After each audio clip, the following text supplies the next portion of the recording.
Judy, I texted Gordon, and if you want to go ahead and start, I'm sure he'll be logging in shortly. Great. Okay, I think we will then. I will open this meeting and call the work session of the Eugene School District 4J School Board of Directors to order. It's Wednesday, March 16th, 2022 at 5:31 p.m. We have 6 board members present by Zoom. Mary Walston, Alicia Hayes, Maya Rabasa, Laura O'Rourke, Gordon Lafer.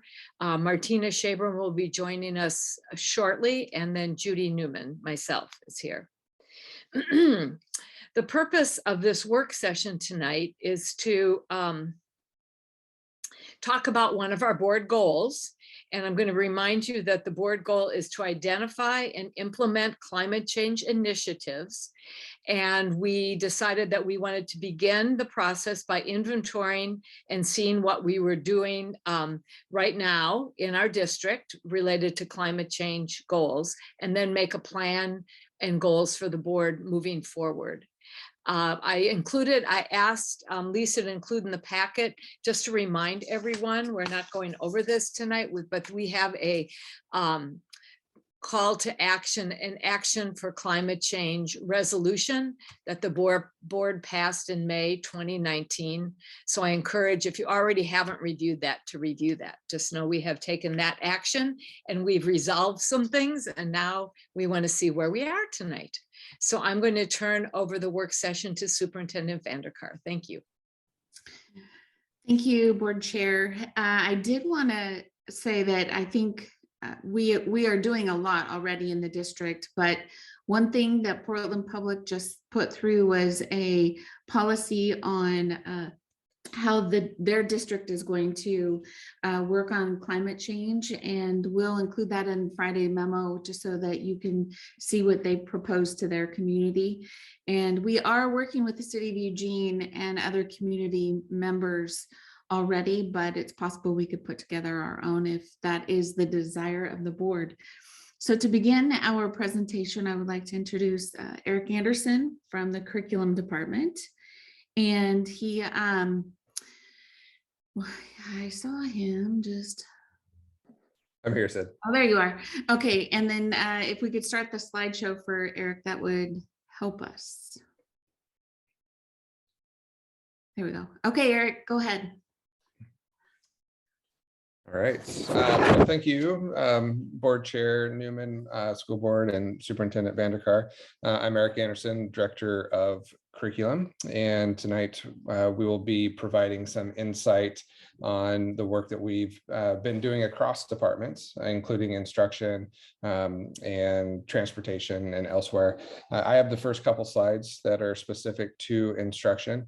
Basically, you can see the board goal here for climate change. So the initiatives tonight that we'll be working through, the first two are focused on curriculum instruction with myself, then we'll pass off to nutrition services, facilities, and then to transportation. So my first two slides this evening are here to highlight the climate education justice United States by Tana Shepard and Sarah Ruggiero Kirby, our district TOSAs. I'll briefly describe each bullet point, and if you've not already, you may click on the links provided for more detail after tonight's meeting. While this is only a nutshell of what we've been doing, our student climate justice students would certainly love the opportunity to speak to the board about all their work. In January 2020, we had a 4J Climate Education Summit, which included K-12 educators and 4J and high school students from around the district. Out of that summit, and even in the face of COVID emergence, students spoke out about the need for more comprehensive climate education. As of now, it is covered in limited units in earth and space science classes and pockets around the district by teachers who have the knowledge and passion for it.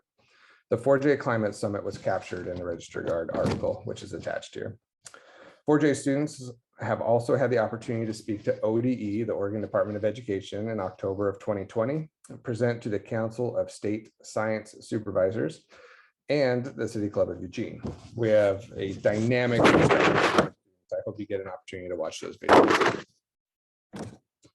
On the next slide, our ongoing work includes the Environmental Justice Student Symposium Speaker Series. There's been a direct and proactive emphasis to work with affinity group program coordinators in our district. This focus includes highlighting the intersectionality of BIPOC and LGBTQ communities and environmental climate issues. There has been one speaker per month at each school with overarching themes of air, land, and water, and topics drilling down to environmental justice of immigrant farm workers and air pollution, regenerative farming practices, and local food movements as climate change solutions.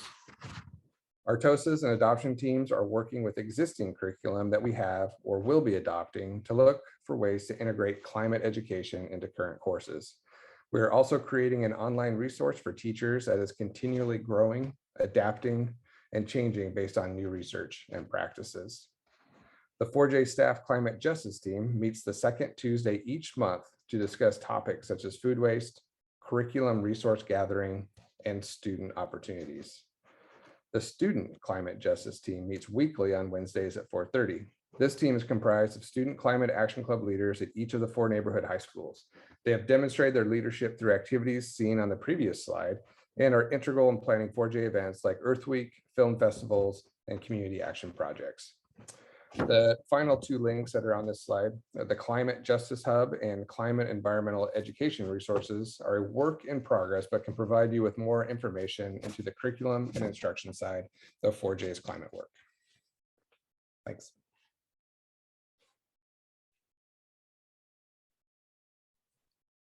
And now we have Jill Quadros. Holly is not with us tonight, and Jill Quadros knows a lot about everything that happens in our day-to-day in the nutritional services department. And there, I see her, she's here. Hi, Jill. I said, thank you. Hi, so as Sid said, my name is Jill Quadros, and I'm one of the managers in nutrition services. I really appreciate that you've invited me here to talk with you tonight about the efforts that we've made to support your goals in this area. So in 2019, when we moved 4J's National School Lunch Program from a food service management company to an in-house program, we made 3 initial investments. The first thing we did was we jumped straight into a partnership with Love Food Not Waste, because we had a commitment to compost both front of the house food waste and back of the house food waste. We also made an investment in durable versus disposable products, including our trays, flatware, etc. And we also invested in some new salad bars. The fun part about the idea of the new salad bars, not only showing off all of our lovely foods, but we had then existing salad bars. And so we made a choice through sort of a brainchild of a number of staff, Tana included, and we took our existing salad bars and we repurposed those. In fact, I think you have a photo perhaps in the next slide about what shows you what we have out at the schools that allows the children to walk through and dispose of their food waste and put their durable trays and silverware, flatware in a way that keeps everything from going into the trash can. And so I think in that photo, you're going to see Willa Gillespie Elementary School and what we created there. We do other things. That's not the only thing we do. We work to build more sustainable menus when possible. We focus on local sourcing.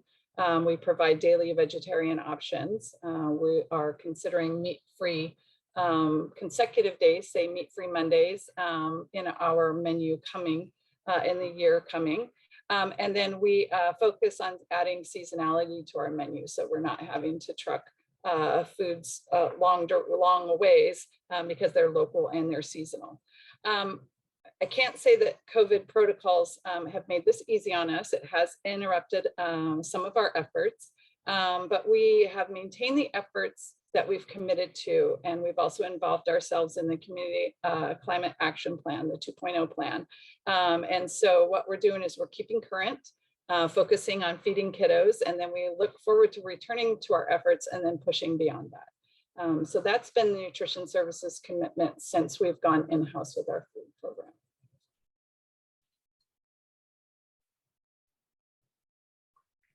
And then I believe we are going to do transportation before we, oh, there's transportation. Okay, so Art, I actually haven't seen Art on the screen. Right up top. Oh, least on the screen. there you go. Go ahead, Art. Okay. So obviously a really exciting time for transportation. Transportation in general just has a really big impact on climate. So we're seeing a lot of changes in the industry, and we have made a lot of changes to date. So currently, we have a fleet that is mostly diesel buses, but all of them are using R99 fuel, which has significantly reduced amounts of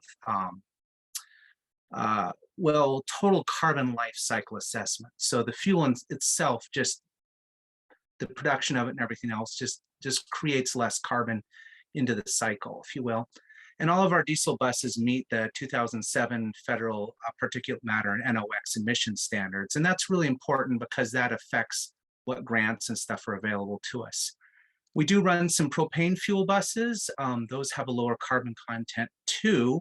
And they're also eligible for like clean fuel credits and things like that, which are sort of an important part of the future here in Oregon.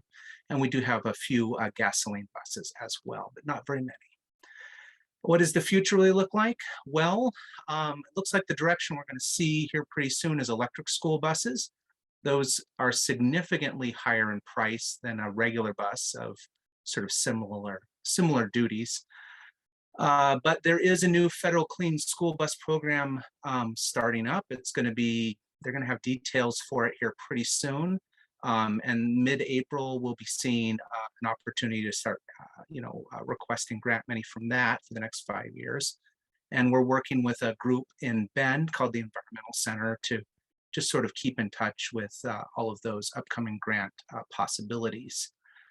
Those electric school buses will be eligible for clean fuel credits as well, which is pretty important because that can help offset the cost of the electricity. We've got a lot of other things we need to do and think about to sort of make electric school buses work, including coordinating with Eweb. And we've started that conversation. Infrastructure changes with our own equipment, charging strategies to mitigate demand charges, because those will be one of the biggest costs we have in charging buses. Of course, range issues and training of our mechanics and stuff. But we're pretty excited to see these changes happen.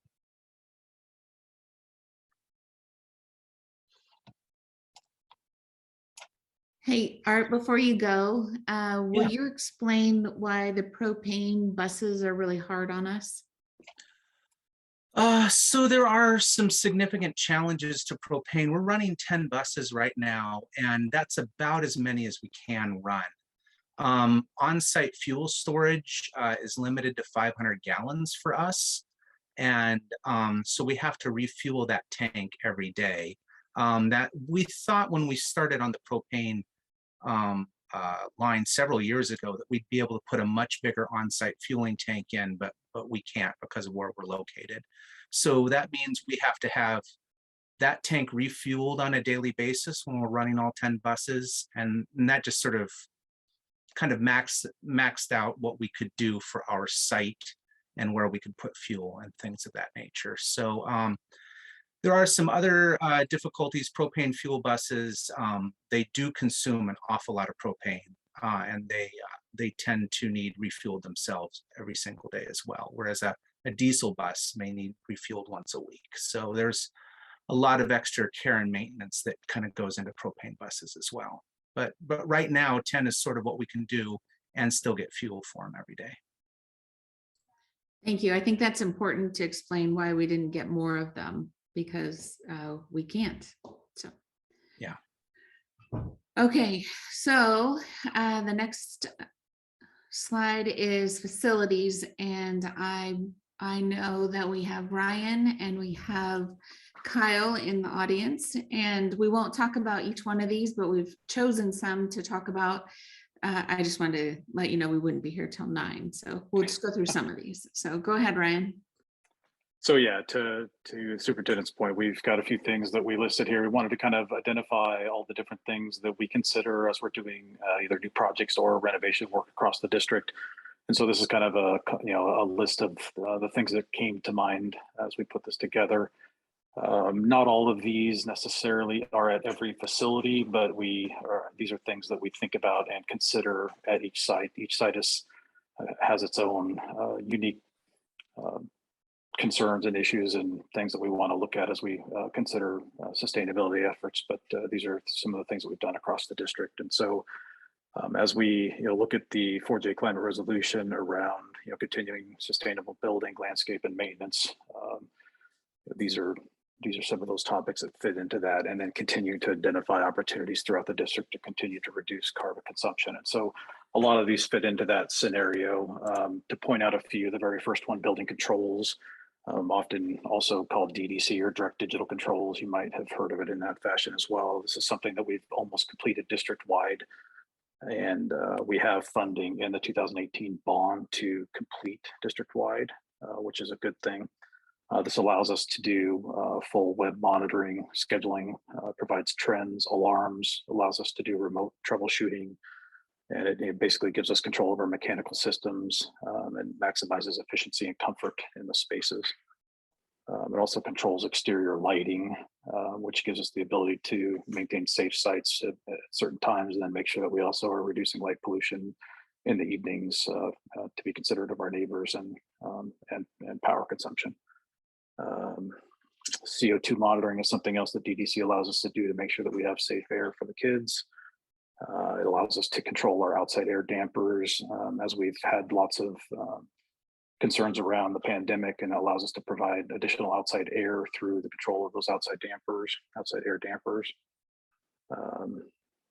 versus a manual control where we would have to actually go out to a site and manually open and force open and a louver to allow outside air for a unit that's not under building controls. So all the above kind of provide a more efficient, safer, and cost-effective building system for the district.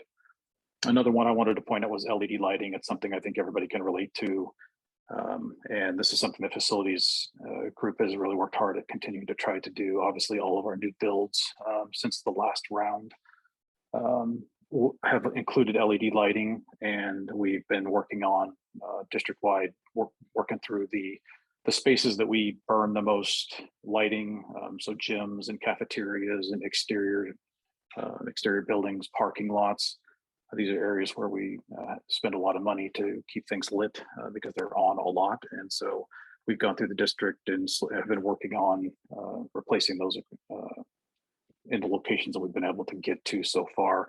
And I think one of the things that's interesting, we've done about 30 projects. It's about $500,000 worth of work. We've been able to work with Eweb, and we've received about $150,000 in return on incentives from Eweb, which has been a great partnership on that. And it's produced about $100,000 annually in savings with the projects we've done so far. And so we're able to continue to return those savings into more projects on the next fiscal year as we save those funds. Free air cooling is another one I wanted to mention. I think it's pretty interesting and something that I don't think a lot of people understand that we do in an effort to conserve energy in the summertime. And for the schools that don't have air conditioning, this is a great thing. And then for those that do, it also saves energy by not having to use AC as much or air conditioning as much.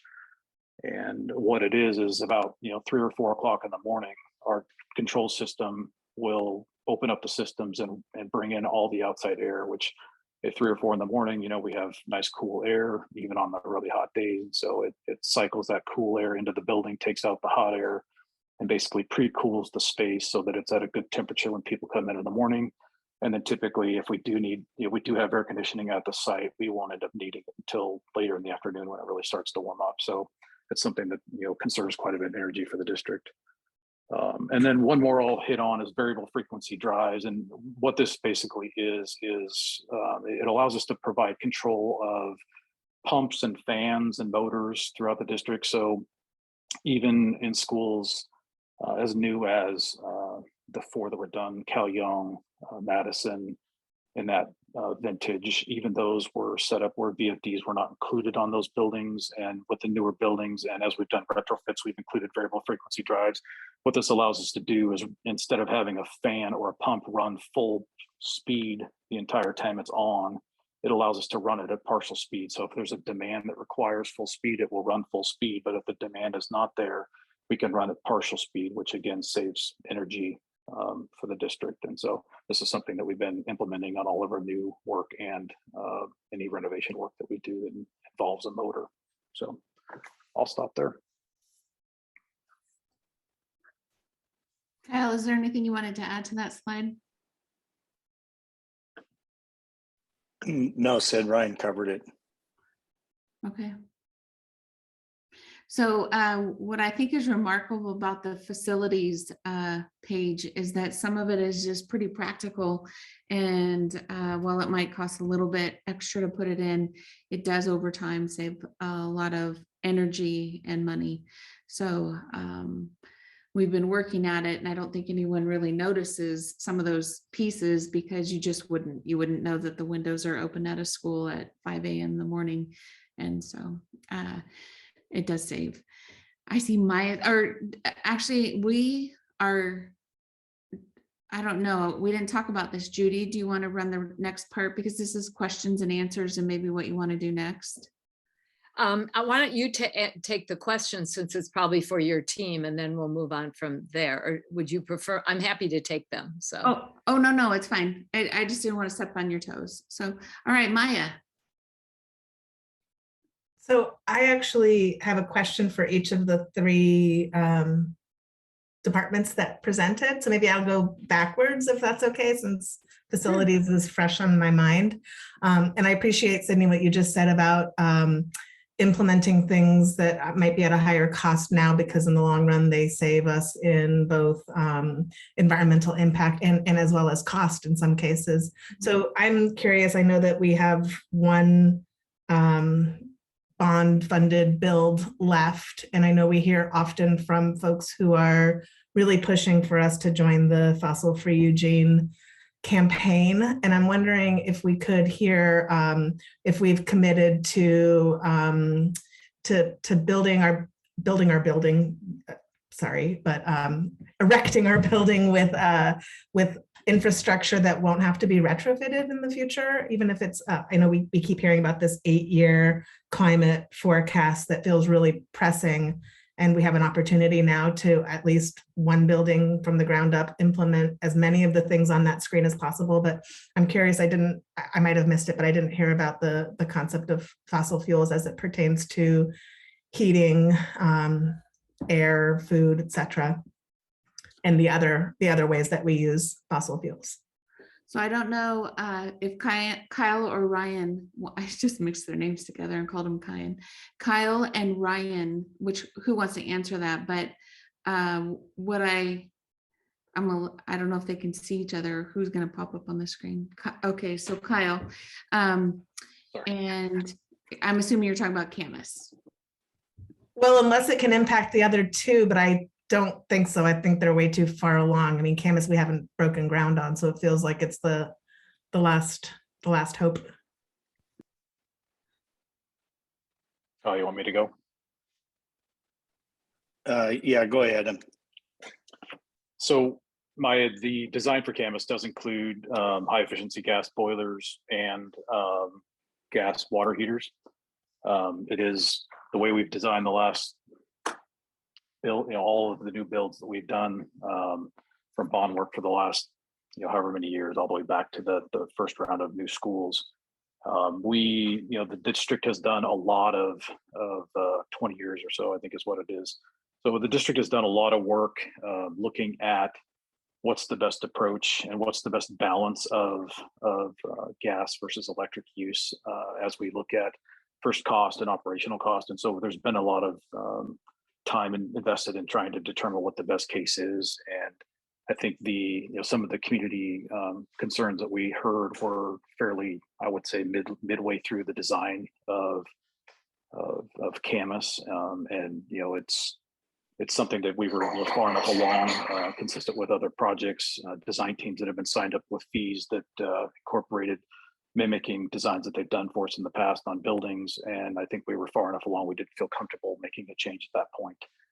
We have over time have reviewed what we call a EUI energy use index, which is something the state puts together and is something that's evaluated on the energy use by building. And the district is actually, one of the top, provides some of the top EUI numbers for the state as it compares to other state buildings and other district buildings. And so been a lot of time and thought that goes into what we do to make sure that we're being good stewards of the climate. So then just to follow up, does that mean that in the course of considering retrofits that we don't have the idea in mind of moving away from natural gas driven infrastructure? Or is that something that is on our horizon, in our plans? Or is that not at the top of our priorities? I'm just wondering where that falls into all of this. I wouldn't say that it's not a priority, Maya. What I would say is Okay. that we have been doing something to, anytime we have an opportunity, either through a new school or if we have a boiler that fails at a facility, then we're always looking to implement the most high efficiency systems that we can put in place. We have been using gas because of the proven work that it's been doing for us as far as the efficiencies in the buildings, and so we have historical data that's proven that it's our most efficient path to heating the buildings as it looks at first cost and for operational cost long term. So, and I'll stop there.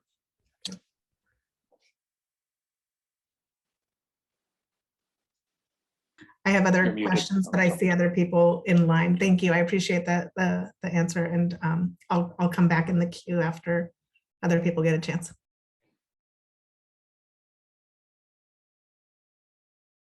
Mary. Well, thank you for this. I appreciate it. I've been asking to have this work session since August, so I really appreciate the fact that we're doing that. And I had other questions of other people too. So like Maya, maybe we can come back, but thank you for asking Maya the question about cameras, because I wanted to ask that question too. I did see on the facilities list that you did have EV stations at our sites. Is that something we're going to be doing? Because that seems to me to really make sense in the long run. There are going to be more electric cars, not less, and I would think we could install those and somehow figure out some way to let it be free for students, but with a card or something like that, but charge the public to underwrite some of our costs to install those. Noah, the student from South, who's my student this year, and I had a great conversation about it. So it was something that I was really interested in pursuing, and you can just think about that. I did have some questions about food and also about the curriculum, but I can come back to that. So I guess my main question is right now with regard to facilities is about the EV stations, and would that be something that we might consider putting in maybe just as a pilot at our 4 high schools where students actually may be driving them to school and offer some type of incentive to charge there or something like that? Thank you. And I'll come back after other people have had a chance to ask my other questions. Okay.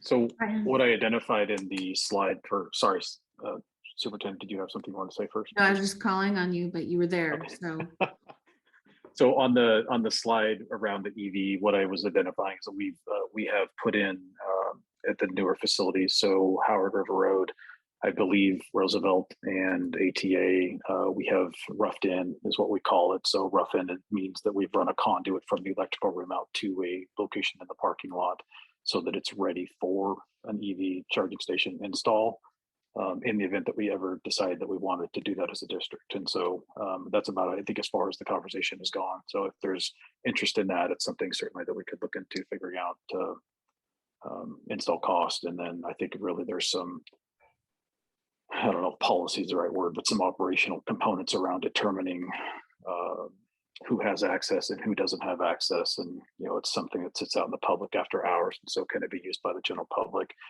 Do we charge for it when it's general public? Do we not charge for staff or students? And then some schools have it, some schools don't.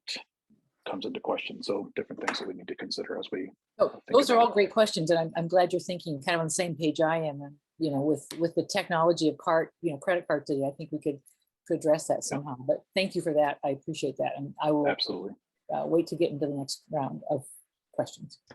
And I should also say that the newer schools that we're building now, we've been doing the same as prepping those. So we would have at least 8 sites theoretically that are prepared, 7 sites that are prepared for EV stations. Well, 6, I'm sorry. Edison wouldn't have it because we don't have a parking lot there. So. true. Judy? So I think I'm next. Thank you. I wanted to ask, I know we had approached Eweb a while ago when people started approaching us about the heating systems and electric vehicles, etc. And I know that they were working on an audit for us, and I'm wondering if we have any update of when we might get that and how that might inform any of our goals or plans. We did hear back. So Kyle, you flipped on your screen, so maybe you've heard more than I have, but I haven't heard much. Yes, I just, Judy, and we were a part of that original conversation with Travis from Eweb, and they're doing some initial work. We have submitted some information to them so that they can do the analysis.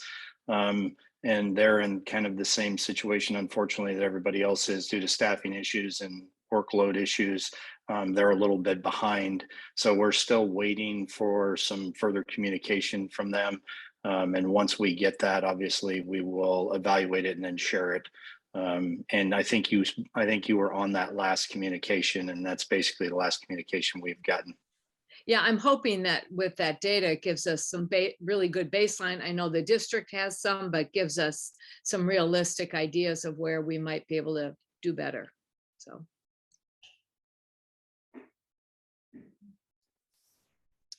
All right, Gordon. Thanks. So thanks for all the presentation. I thought that I heard Eric Anderson say that the group that's been working on curriculum or that would be interested in presenting to the board at some point, and I would definitely welcome that. As part of that, if it makes sense, if there's not enormously expensive types of equipment that we should be thinking of, like some additional kinds of lab equipment that would allow the curriculum to expand in certain directions around climate change beyond what we could do now. I'd be interested in hearing that. And also, from the other part of life, I happen to know that the U of O is now looking at education for new careers that it believes is going to be developing in a clean energy economy. And I just wonder, at some point, it might be worth somebody who's working on the CTE side of things to connect with them and see if there's ways we could piggyback off that.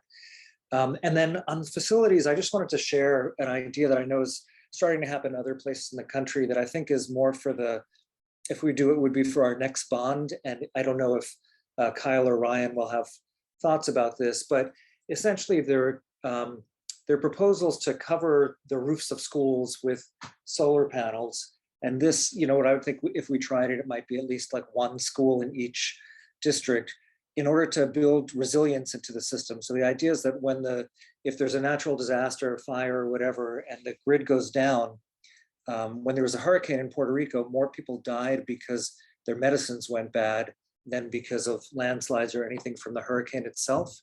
So the idea is that schools, which are already shelters in case, in times of natural emergency, and we have big commercial refrigerators, if we had solar power on the roof that wasn't just feeding back into the grid, but could also keep functioning when the grid went down and even have some on-site battery storage, means we could use it as a cooling center if we're in the, one of the dangers that faces the Northwest in climate change is heat domes for people who are medically fragile. Mostly we could use it for a place for people to store essential foods and medicines, and as a charging station, I'm not thinking of like, phones and TVs, but home dialysis machines and things like that, so that if we're cut off from the grid as a whole, we have resilience built into it. So this is something that I think is not that expensive, but if somebody else knows about it, I'd be interested in hearing, but it's something that I'd be interested in exploring, whether it would be doable as part of whenever we do our next bond. To me, it seems like if it's not a ton of money, it would be a good idea, and also might be something that voters in Eugene would be supportive or even excited about including in the bond to trying to do something new like this to build resilience into the system. That's all I got. Well, that was a lot. Okay, Mary. Maya said she had some other questions, and I will let her go first. Okay, Maya. I had some questions about nutrition too, so I'll lead into that for you, Mary, because I wanted to talk about nutrition too. So I guess my questions are for Jill, and I really love what we're doing with food, and I really love what moving away from Sodexo has allowed us to do with food. And I really appreciate the part of the slide that recognized that the pandemic has put a lot of that on hold. I wanted to hear about two things, because these are two things that when I go and talk to students, inevitably one person brings it up, and then it's like a cascade of voices that are like, yeah, yeah, yeah, yeah. So, and they're both things that make me really excited, because it shows that kids are paying attention to their bodies, but also to the environment. So I know that salad bars have been largely put on hold, and I totally understand that.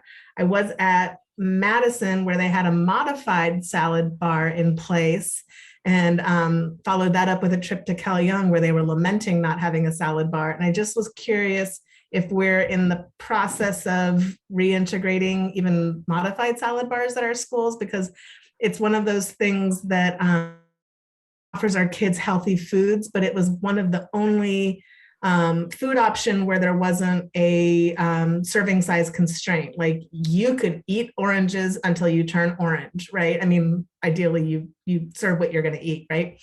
But so I'm wondering about salad bars. And then the other thing that students bring up is they're very cognizant of the fact that because of COVID protocols, there's been a lot of they refer to it as plastic waste. And I see you nodding already, because I have a feeling this is something that keeps you up at night. So I'm just curious, for students that are listening, or teachers that are listening that want to respond to their students, and for those of us who have parents of kids who keep talking about orange slices and carrots and bell peppers and all those things, if you could give us a little update on where we stand with those things. So yes, salad bars is something that as we have taken the masks off, we are hoping to move towards, in fact, Madison being the one that we just opened. We are pushing as hard as we can while respecting the protocols with COVID still. And my imagination tells me it will take us, we're all at different levels depending on how if we ate in the classroom at a particular school, are we going to maintain eating in the classroom through the end of the school year? And that has an impact on our salad bars. So we're all at different levels as we can, based upon the space, the size of cafeterias, the meal periods that kids are coming in, how many are coming at one time. All of that impacts that. And when we can, we are adding them back. Absolutely. Our favorite part about our in-house program is our salad bar, because all you care to put on your plate is a big deal to us. It's where we get all of our fresh fruits and vegetables onto kids' trays. And so, yes, we are working towards that as much as we can, while we're respecting those protocols that we also have to uphold. So that packaging has been one of the more difficult things to stomach, as we have again fed kids in the time of COVID. We are moving away from as much packaging as possible. But again, when we are getting a breakfast into a student's hands as they're going to their classroom, sometimes that paper bag is the best thing that we can do to get that whole meal down to the classroom with them rather than on the floor. So we're moving as quickly away from the packaging as possible. Our elementary schools are already going back to the trays and the flatware. And we will move from that age group up and continue to do that. It's been the hardest part for all of us in nutrition services. We would rather be spending time building better recipes than packaging food. But for right now, we are continuing to have to package to a certain degree, depending on the eating style that individual schools have selected. And we need to support that instruction. So that's where we're doing that. Thank you. I appreciate that. And I'm really excited to hear about the salad bars. I have on occasion found myself taking photos of the salad bar and posting them on Instagram, as people do with food, because they're really beautiful and inviting, and they bring the kids in because they're so compelling with color and choice that I understand why they're missing them. So I'm glad to hear that. Agreed. Yes. Thank you. All right, Mary. Well, again, thank you to the nutrition services. I think you do a great job. I ate there today at an elementary school. It was very good. And yes, I'm glad the trays are back. I washed 200 of them today, so I appreciate that. Still not using silverware at this particular school, but I know that COVID has changed a lot of that. So I'm glad we're coming back little by little. I'm really happy with where we are.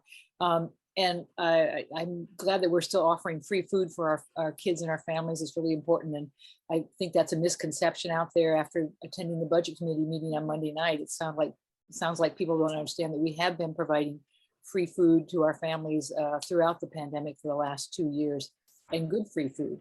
I just wanted to hope we can get back, as Maya was saying, to our fresh bars, because the kids really like it. And part of what I do when I volunteer is I put the carrots and or the onions, oranges, or whatever the fruit of the day is on the tray. And it'd just be nice to have the kids take it themselves. So I hope we can continue to that, and hope we can get back to silverware. And I had seen a lot of plastic use, but I can see that's being reduced. So kudos to all of you. And the nutrition staff really does an amazing job. And that's mainly what I want to say.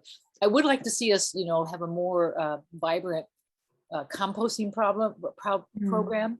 I know that there are bins, but I'm not sure what happens after the kids dump that stuff in, and that takes volunteer work or staff work. And so I don't know if there's a core of volunteers that come by and pick that up, but if people want to help out, that's one ways I think they could. So again, just kudos to the nutrition staff.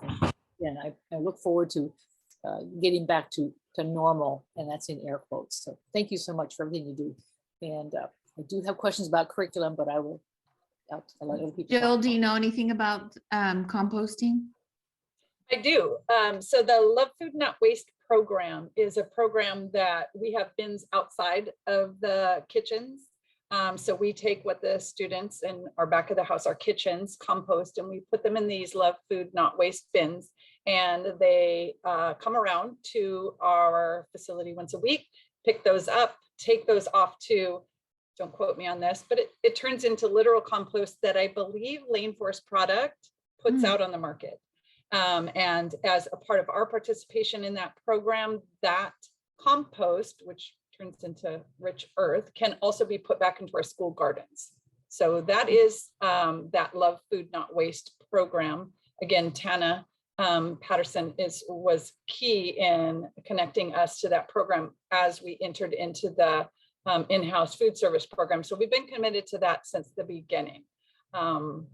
We worked with groups like Kid Food Matters. We worked with Bring Recycling, and in January and February prior to COVID, and I really don't like to blame everything on COVID, but we had community groups in the facilities that were walking students through the composting station and showing them how to pour out their liquid waste, showing them where to, what was recyclable, what wasn't, in all of their food waste, plus any packaging waste that they had. And that was really getting off the ground at that point. Then in March, when we no longer were in session, we had that effort stalled out with those community partners, but our goal would be to bring all that back. And at the plan is that what we would do is we would train that at the elementary school level and then follow it all the way up, so that if they're transitioning from 5th grade into middle school, they already know how to recycle their food, they know how to compost their food. And so we were planning to follow that up year after year through the upper grade levels. And so we'll have to pick that back up as soon as we can get community groups back in the buildings, get those stations back in place. But that was very busy for us as we were entering into our first year in-house. Okay, thank you. Thanks. All right. Go ahead, Judy. Great, thank you. I just also want to acknowledge, I just can't even imagine what life must be for nutrition services, going from gearing up with this exciting in-house project to gearing. And I mean, you guys have been just only changing. So I can see that, and it's exciting that we could feed people, but giving up a lot of our values. So I appreciate that. I just want to add, that I'm excited to hear about the composting, because just fairly recently, I know Maya and Laurel and I went to an elementary school, and we heard a lot of concern about waste. And so I think all I want to add to this conversation, which was very thorough, when we get to reinstitute the composting and that kind of thing, I think it's an opportunity to really teach kids what's going on and why it's important they're doing it. So if it's a video you guys make, it goes from here to there, and then it goes in your garden.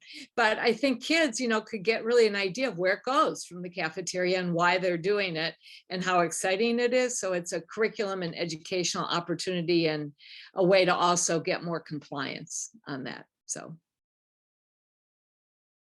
thank you. Alicia. Push all those buttons.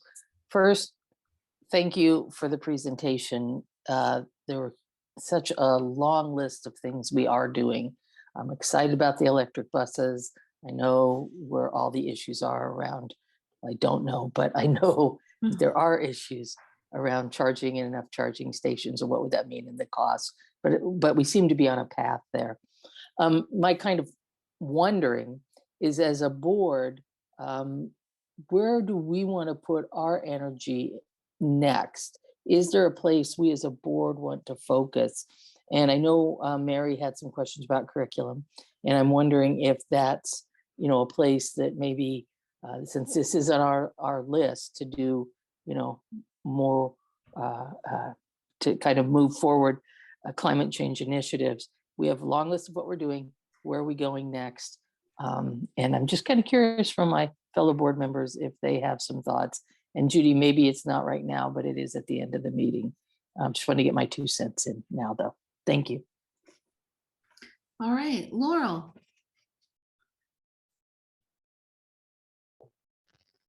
All right, I think I did it. Okay.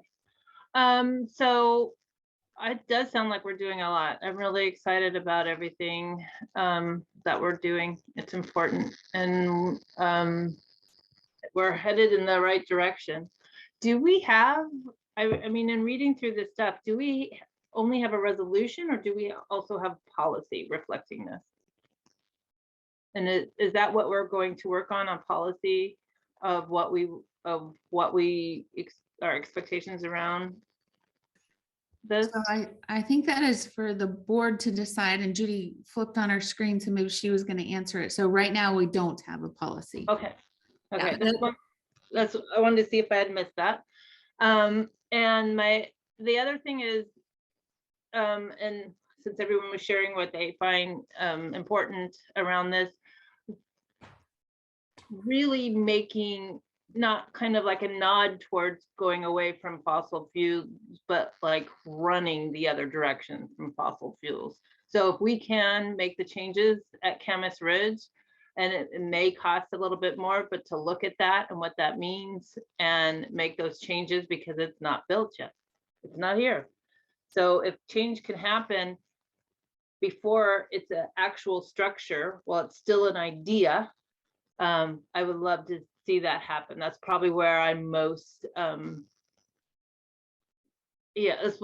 the biggest thing I care about. And there was some great things on NPR today around fossil fuel use and natural gas use.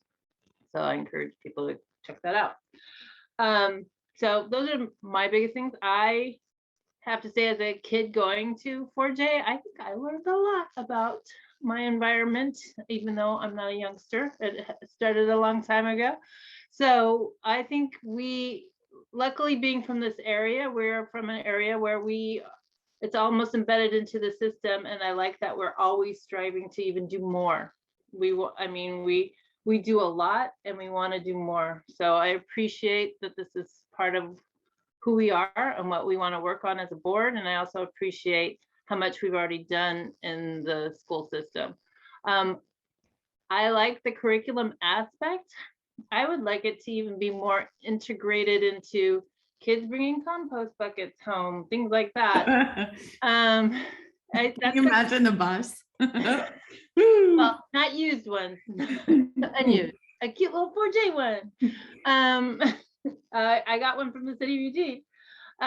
Those kinds of things in real time, what that is. I remember, and if anybody is in the crowd, remember Mrs. Bowers.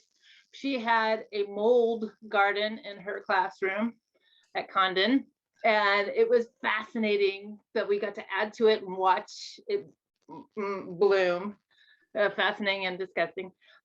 Things like this are what, I mean, look, I'm at 53 and I'm still thinking about where our food goes and what happens because of this, because Mrs. Bowers in 3rd and 4th grade. So Laurel, I just got a text. We do have a policy.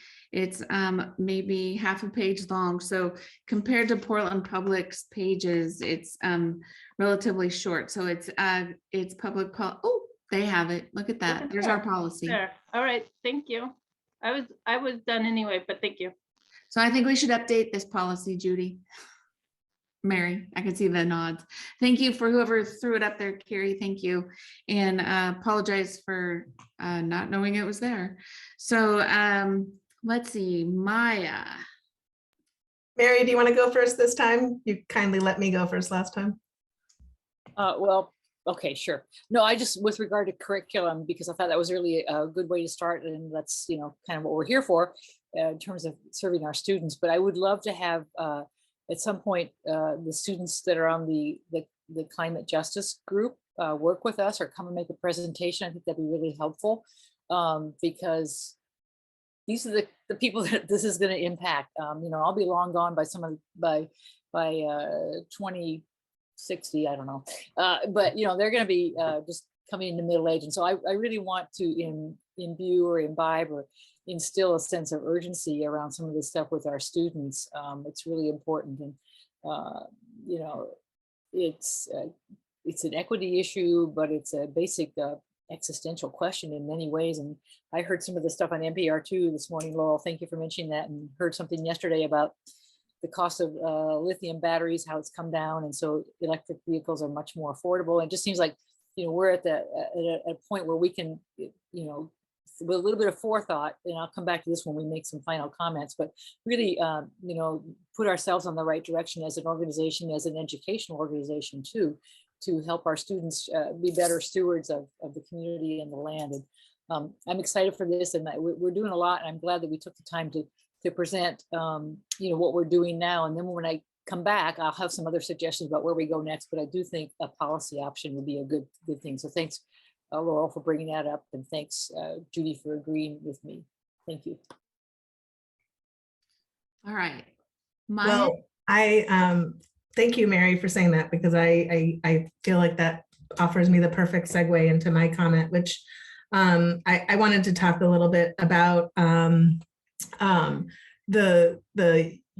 unique burden on our students that none of us experienced in the same way, and that when Mary used the word existential crisis, that feels even more impactful. I was going to use the word hopelessness, but I feel like yours is even more spot on. So I had, when I was running for school board, I had 2 student interns, and one of the students was a Rachel Carson student who did her CTE program was environmental science, and she went off to Oregon State, where she's now studying climate science. And I just had a little visitor, and she talked to me about how one of the things that she learned in her own, I think it was her senior project, and I might be getting that wrong, is that when students are connected to activism, there is a lesson, the sense of hopelessness and existential crisis is diminished, and it's or at least reduced.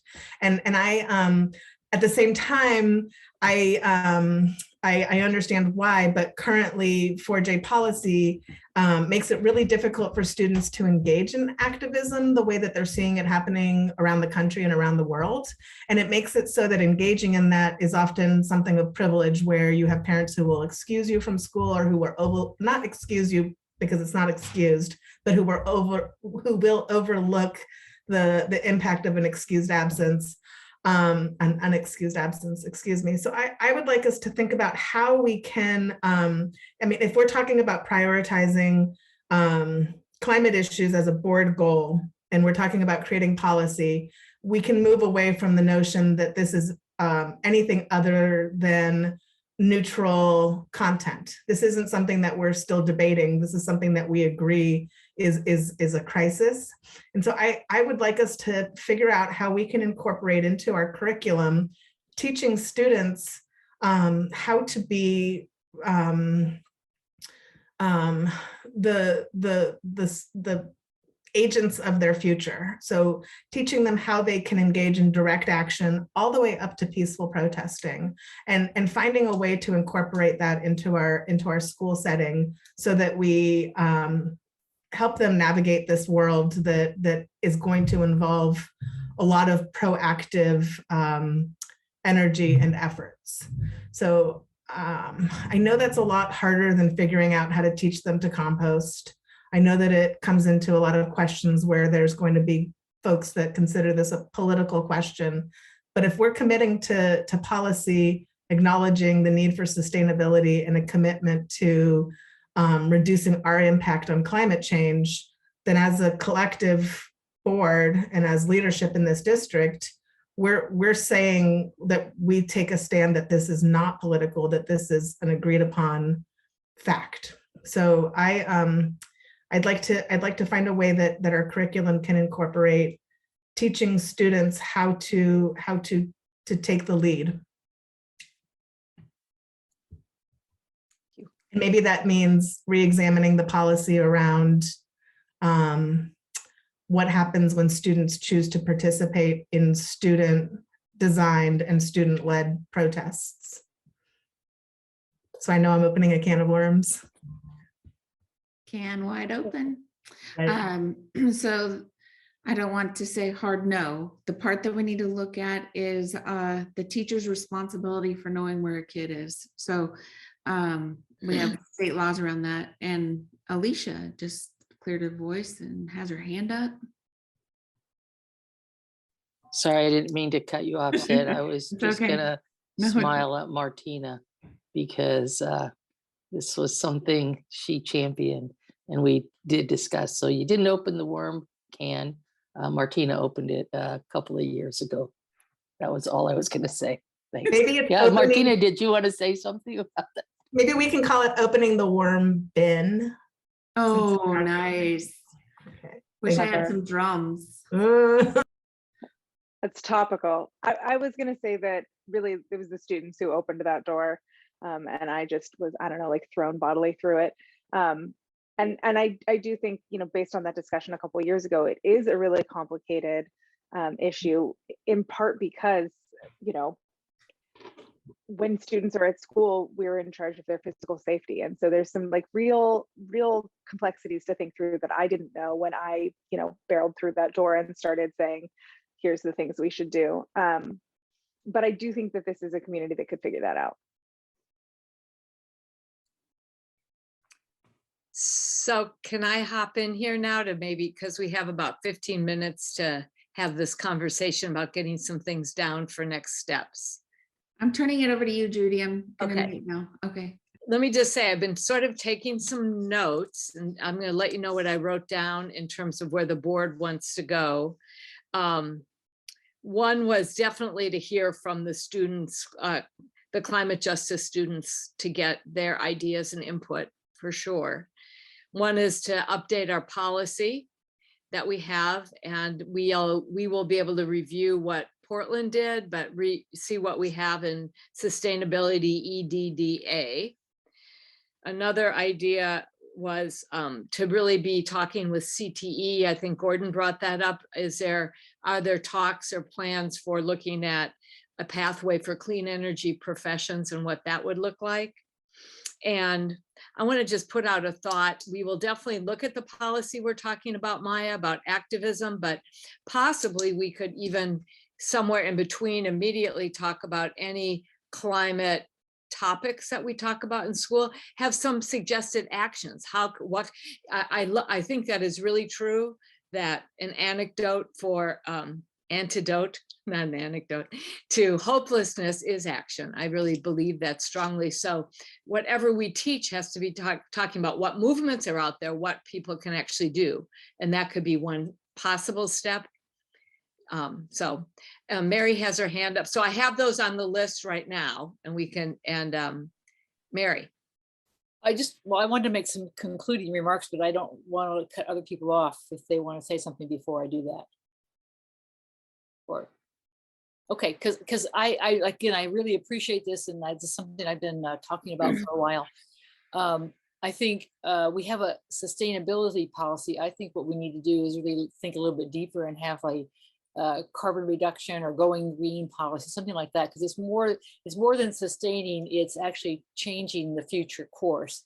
And so I think that's, I would like us to be more future focused on that one. And then to Maya's point, I think, it's great to have students that are active. And I think probably one of the best ways is to make sure they're well informed and really understand what's going on. So that kind of loops back to the curriculum aspects of it, and then just incorporating all these different practices in our buildings, in our transportation, in our food service every day. So it just becomes a part of what we do.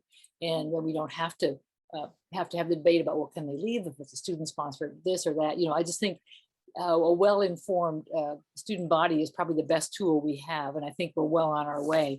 And so again, like my concluding remarks would be, again, thank you for doing this. And I just hope that we can, as I said earlier, use this as a stepping off point, because we're not only stewards of the curriculum and what the students are being taught, but we're stewards of the organization. And I would like us to encourage to think about how the organization itself can be, reduce our carbon footprint, food, buildings, transportation. And so that's kind of where I hope we can take this as a very first step. And so Judy, I hope when we come back to this, that'll kind of be where we're thinking about.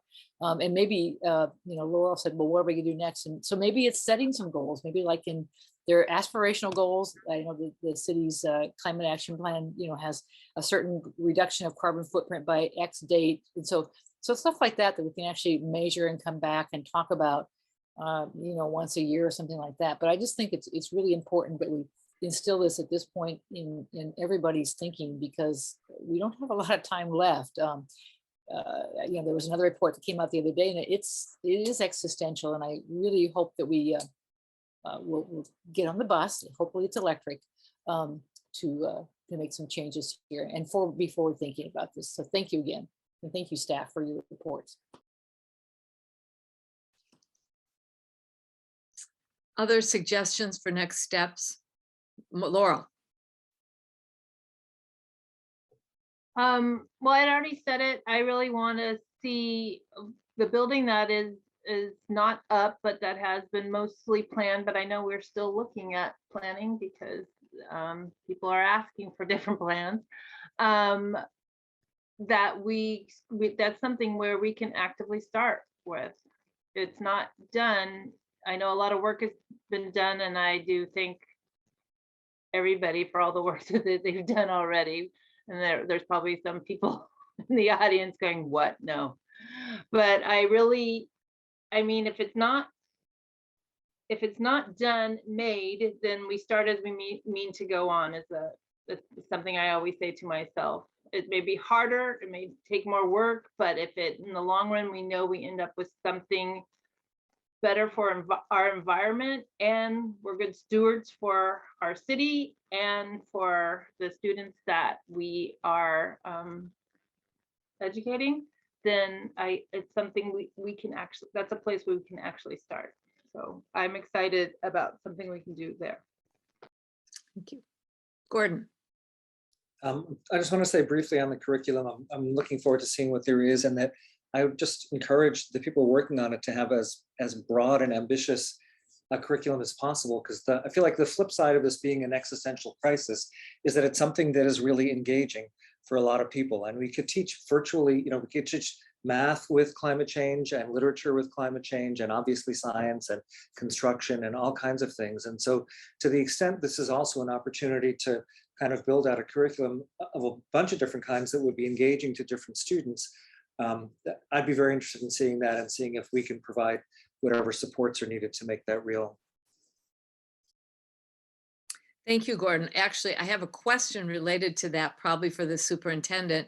How far along, where is the Rachel Carson school with that? Because that was part of their original concept, wasn't it? I'm gonna call on Eric to see if he knows how far along they are. Things got a little sideways with COVID, so I'm not sure if it's just weird where we are right now, so. Rachel Carson has had a long and storied history in the district of doing excellent work with environmental education and climate justice work. Helen Haberman and Sarah Ruggiero Kirby, who Sarah's now our science TOSA, who is working on that work of scope and sequence, prioritizing standards, and partnering with Tana Shepard. So we have a great model with Rachel Carson, and they just do excellent work.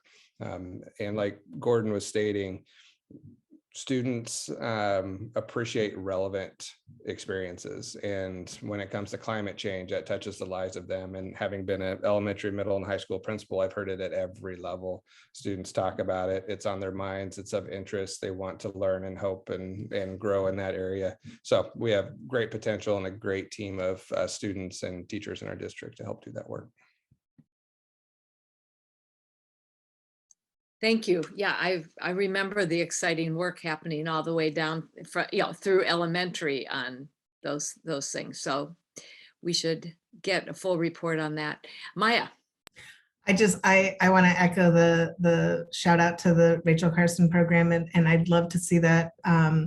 Not the entire program obviously can't be reproduced in other places, but certainly components of it are and can be. And one thing that I appreciate about it is that I know that there, at least in the past, has been a connection between the students that are involved becoming role models and students for younger students in 4J. And I think about like our storied salmon projects, and I know I've been on quite a few field trips where we go and let the salmon out, and it's the students from Rachel Carson who are working alongside the program that sponsors this, or who we work through. I don't know if sponsors is the right word, and just being able to circle that back to other high schools and other students who are interested in this kind of learning, to be able to be the models and the teachers for our youngest students. It's quite compelling and a really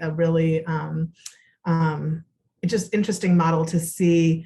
It's like if you can teach what you've learned, then you demonstrate that you know it well. And it's one of those examples of that in practice. And I think it shows students what they can do beyond K-12 when they get to impart their knowledge and their experiences in a teaching component when interacting with the younger students.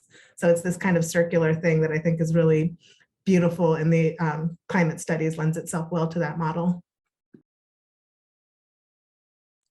Thank you. So are there any other thoughts about next steps? I will commit to writing these up, and that leadership will be sure that some of these things get on our agenda for going deeper for next steps. Anything else before we adjourn? Superintendent, did we cover?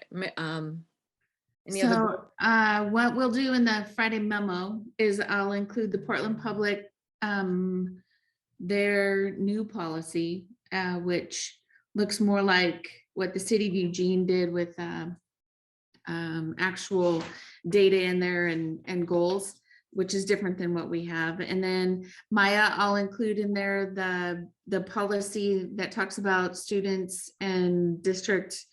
I don't think it's what you're looking for, because parents have to still approve, but and let's see, I sent a text, and Kyle and Ryan will send something about Camus, and I feel like there was another send. Oh, solar panels. We have some information on that as well. For the question, well, I don't know that it was a question, but what Gordon said about solar panels. So we have information that we can include on Friday. Thank you. Yeah. Okay, then I'm going to say we actually have almost 20 minutes before our next board meeting. So I'm going to adjourn this work session and thank everyone. Thank you for the preparation of the staff and all the great thinking of the board. I think we can move this ahead, and thank you for being a champion for this, Mary, for a long time. So we're adjourned.